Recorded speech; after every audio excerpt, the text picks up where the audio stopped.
Geek Wisdom.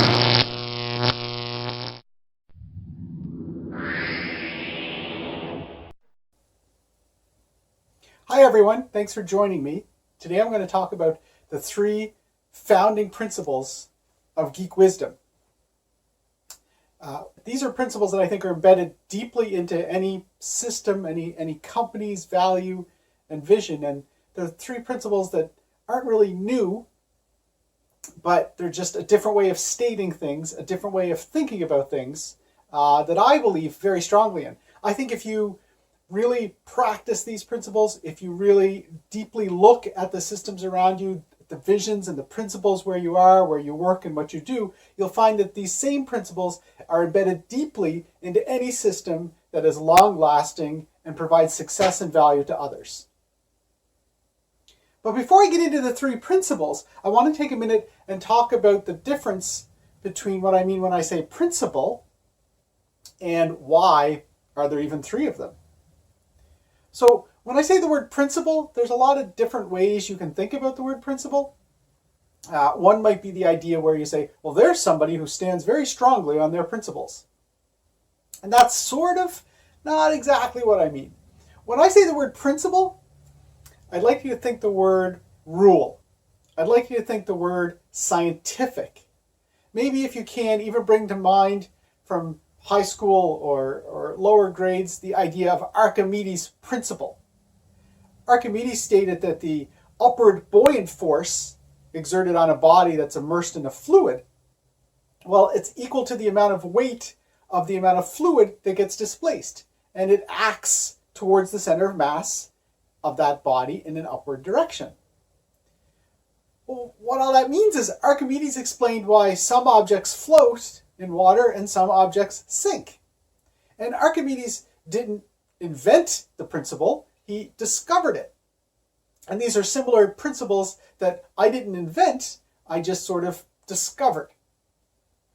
You know, before Archimedes' principle was discovered, boats would still float. People still built boats. And I imagine at the time when somebody built a boat, they would launch it into the water and sometimes it would float and sometimes it would sink. And they might even pray to their god or to Poseidon, or they would think that Poseidon got up one morning and was like, oh, all right, what boats are out there today? Okay, you can float, you can sink, you're going to sink. Oh, there's one that'll float, that one will float. Archimedes' principle allowed people to realize that if they built something according to the rule, that they could guarantee that it would float. And these principles are meant to be the same way. Now, why 3? 3 is a little bit of a magic number. In our world, a lot of things occur in 3s. Even from our childhood, we have things like the 3 blind mice or the 3 little pigs. And as we sort of move through life, we might come across some hero stories like the 3 Musketeers. And as we get into, let's say, project management, we'll learn about the project management triangle, which talks about time and scope and cost. Or if you're into one of my heroes, Elijah Goldratt, he talks about the theory of constraints and he talks about 3 key measurements. He talks about throughput and operating expense and inventory. So a lot of things occur in 3s.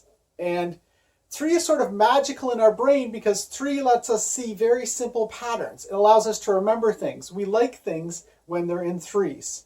And there just happens as well to be 3 principles of geek wisdom. So what are the 3 principles?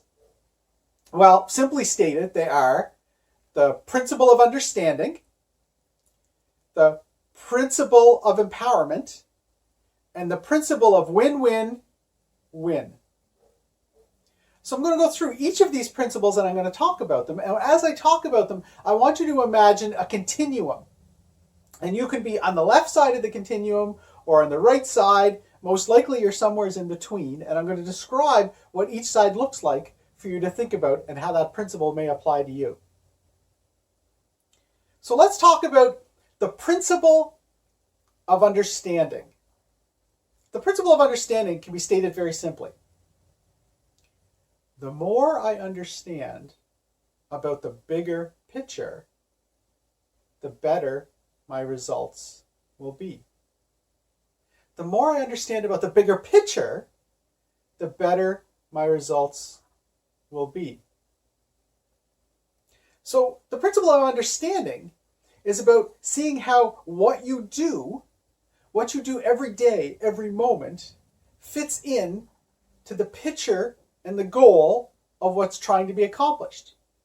Now, when we talk about the bigger picture, we can think about it in a lot of different contexts. The bigger picture could be my goals. What do I want to accomplish today, this week, this month, this year? But the bigger picture could also be looked from other perspectives. What about the people that I serve? What are their goals? What are they trying to do? And how is what I'm doing helping affect them, make their lives better? So there's different ways of looking at what the big picture is. I'll give you an example. One of the first jobs that I had in 2007, I had the role of dispatcher. And the role of dispatcher was a fairly simple role. Essentially, different requests would come into a centralized inbox, and we would call them service requests. And I would follow basically a step-by-step process that was outlined. I would have to read the request, determine which queue the request went into. Was it for support or was it for release? And I would have to follow a set of steps to make sure that it got added to an appropriate spreadsheet, that it got forwarded on to the appropriate individual. And it was basically a set of steps. And I would go through, I'd come in every morning, I would look at the inbox, I would go bing, bang, boom, bing, bang, boom, bing, bang, boom. And every day I would come in this, I would do this. And I wasn't always understanding why I would have to follow the steps. I would just be a good soldier, and I would just bing, bang, boom, follow the steps over and over again. And about a month or so into the job, one of the team leads came to me, and he was telling me about the service request process. And he was explaining how different people did different tasks besides me in the service request process. Now, I could say at this moment that it was sort of one of those light bulb moments, but it was really more of an explosion in my brain. I was like, whoa, wait a minute. So when I do this and this, that's because this other analyst over here needs to do this and this task. And when he completes this task and a programmer does this, that's why I have to go update this spreadsheet over here. So I started seeing how the whole picture came together. And what that meant was now I could look at the steps that I was doing, understanding how the steps that I was doing would affect others, and how I could improve them and tweak them to better serve myself and also those around me. So the principle of understanding means that tell me about the bigger picture. And if we think of that continuum, on the left side, you feel that you're a cog in the wheel of success. And you're turning that cog, and you understand how that cog is turning other cogs, and is making the whole system work together. On the right side of that continuum, maybe you don't quite understand. Maybe you're like I was when I first started at that job. Why am I doing the things I'm doing? Why does it have to be this way? How are these things connecting? You may be feeling that the steps you're taking, where does your authority start and another person's authority end? Maybe you're overstepping your bounds of authority. You're confused. You don't really see how everything fits together. And sometimes it just takes one person to sit down with you and explain it. And you can have that light bulb moment too and think, oh, and then you can start thinking about how your processes affect others. So that's the principle of understanding. The second principle I call the principle of empowerment. The principle of empowerment can be stated like this. Management systems define the what and the how, but it is the people that make it happen. Management systems define the what and the how, but it is the people that make it happen. I want you to imagine for a minute an empty office desk. And then we're going to place on that desk policies and procedures and instructions and all kinds of documents that allow a business to run. And then as you're staring in this empty room full of paperwork all over the desk, you can see a tumbleweed bouncing through because there's nothing there. There's no people there. And all the paper and all the goals and all the visions and all the policies don't make any difference if there aren't any people there to make something happen, to actually make things move. So the principle of empowerment is about a feeling. It's about creating a vision of where you fit, of having a good understanding of that authority. You see, the principle of empowerment and the principle of understanding are tightly coupled together. But empowerment allows you to make decisions. So once you have the principle of understanding, once you understand how you fit in that bigger picture, you say, now I can empower myself to serve others based on my understanding of that bigger picture. Now, for that to work, you need to exist in a culture where that empowerment is embraced. You know, maybe if you're a programmer and you're writing code all day, you know, there's a term given to programmers, sometimes they call them code monkeys. The idea that all they're doing is typing away on code, delivering a product for somebody else, right? So if you're receiving specifications on how that program works and you're reading those specifications and you're coding according to that specifications, you're basically a code monkey. When you're empowered, when you recognize how that code is being used, how that application is being used to help a different business process, right? When you see how it all fits into the bigger picture, now you can say, how can I inject into that? How can I create something into that that fulfills that value, that adds to that chain of value? And you can only do that once you've had the principle of understanding. Empowerment is about making choices, making decisions. It's about recognizing that I'm the one in control here. So if your role is a dispatcher, you're the one in control of making the decisions. You're the one in control of the process. You're the owner. Now you might sit there and you might think, wait a minute now. My boss tells me what to do. And that boss gets his instructions from their boss. So they're the ones in control. I'm just doing what I'm told.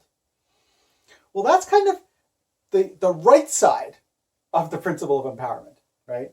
On the far right, you don't feel like you have any control. You don't feel like you have any choice. You don't feel like you have a voice that can be heard, right? You're just doing what you're told. You're that good little soldier. And the world needs good little soldiers, don't get me wrong. But empowerment is about saying, I'm going to make this choice. And maybe that choice could be good, or maybe that choice could be bad, but it's my choice to make. It's my decision. Where am I going to go from here? Now, I want to be clear. I'm not talking about democracy. I'm not saying that you should be part of I have nothing against democracy.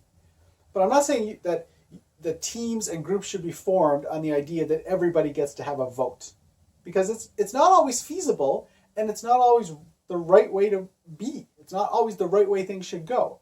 What I am saying is that you know that you have a voice. You know that your voice is listened to. You feel like you're understood. You feel like your contribution matters. And maybe you come up with ideas for improvement. Maybe there's a process that you have to go through to present those ideas to others to get them to make change. You know, empowerment doesn't mean that you're a lone ranger just making whatever changes that you want. It's that you see how your change affects others and you alter your change of perspective to that. That's the principle of empowerment. Now, the third principle I want to talk to you about today is called the principle of win-win-win. Now, if you ever listened to Stephen Covey's 7 Habits of Highly Effective People or read his book, he has an entire habit called Think Win-Win. An entire habit devoted to the idea of going into situations, not just wanting the win for yourself, but also wanting the win for the other party. Win-win is the idea that 1 + 1 = 2. Stephen talks about compromise. He says where parties give a little to get a little, 1 + 1 = 1.5. But true win-win, or in my case, win-win-win, 1 plus 1 plus 1 equals 3.